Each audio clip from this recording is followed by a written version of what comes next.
Ma'asyiral ikhwa wal akhwat fid din, azakumullah. Sudah kita ketahui bersama, semua perkara-perkara yang merupakan hukum Allah Subhanahu wa taala yang diturunkan kepada manusia, itu selalu syaitan menggoda manusia supaya dipalingkan darinya sesuai dengan kecenderungan nafsu masing-masing manusia. Imam Ibnu Qayyim rahimahullah ta'ala dalam kitab Ighathatul Lahfan menukil ucapan salah seorang ulama salaf yang mengatakan,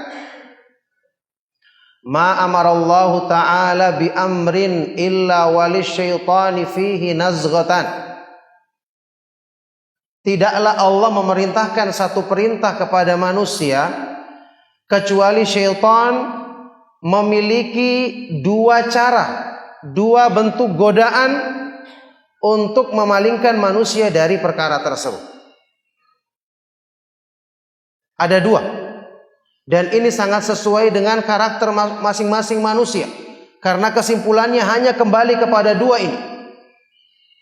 Karakter, keadaan, keinginan masing-masing manusia. Imma ila tafritin wa taqsir, wa imma ila guluwin wa mujawazah, wa la yubali bi ayyihima dhafir. Pertama, digoda untuk bersikap kurang dan meremehkannya, anti terhadapnya. Godaan yang kedua, dia menggoda manusia untuk bersikap berlebih-lebihan dan melampaui batas dalam menyikapinya.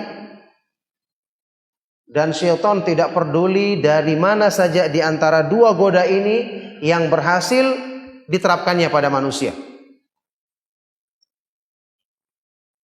Dua bentuk godaan sesuai dengan karakter manusia. Karena manusia itu imma ahlul iqdam atau ahlul ihjam. Orang yang terlalu semangat berbuat, selalu maju. Orang yang aktif, ingin melakukan. Akhirnya digoda dia supaya berlebih-lebihan, melampaui batas. Ini pun menyimpang dari petunjuk Allah Subhanahu wa taala. Orang yang kedua adalah orang yang cenderung pasif, orang yang malas, ya, orang yang anti dari perkara tersebut, dibuat oleh syaitan, digoda supaya menyikapinya dengan pandangan meremehkan, pandangan mendiskreditkan, ataupun dengan pandangan-pandangan yang tidak memberikan porsi yang benar pada masalah tersebut. Ini menimpa orang-orang yang cenderung pasif dalam berbuat. Maka syaitan menggoda dari sisi kemalasannya, kepasifannya untuk kurang benar dalam menyikapi hal tersebut. Nah, ini kalau berlaku dalam hukum-hukum agama, apalagi yang di situ terlibat keinginan hawa nafsu manusia.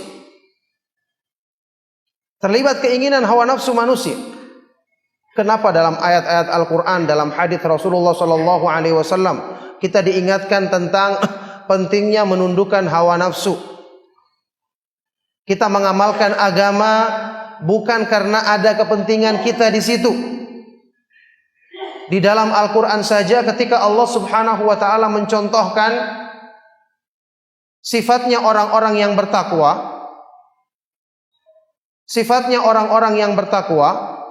itu Allah Subhanahu wa taala contohkan beberapa di antaranya dengan sifat-sifat yang dituntut untuk dipraktekkan dalam kehidupan sehari-hari. Alladzina yunfikuna fis sarra'i wad dharra. Orang-orang yang bisa berinfak dalam keadaan lapang maupun sempit. Orang kalau punya kelapangan, ketika dia berinfak dengan sedikit hartanya wajar karena dia lapangnya banyak, kelebihannya banyak.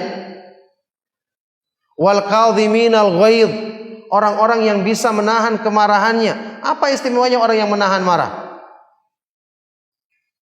Wal afina 'anil nas, mudah memaafkan manusia dalam urusan-urusan dunia, urusan masalah-masalah pribadi. Kenapa dicontohkan dengan tiga perkara ini?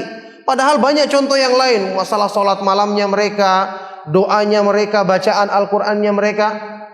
Diterangkan oleh para ulama karena dalam tiga perkara ini terdapat unsur menundukkan hawa nafsu. Terdapat perjuangan menundukkan hawa nafsu. Artinya orang yang melakukannya benar-benar orang yang mendahulukan cinta kepada Allah Subhanahu wa taala daripada keinginan pribadinya.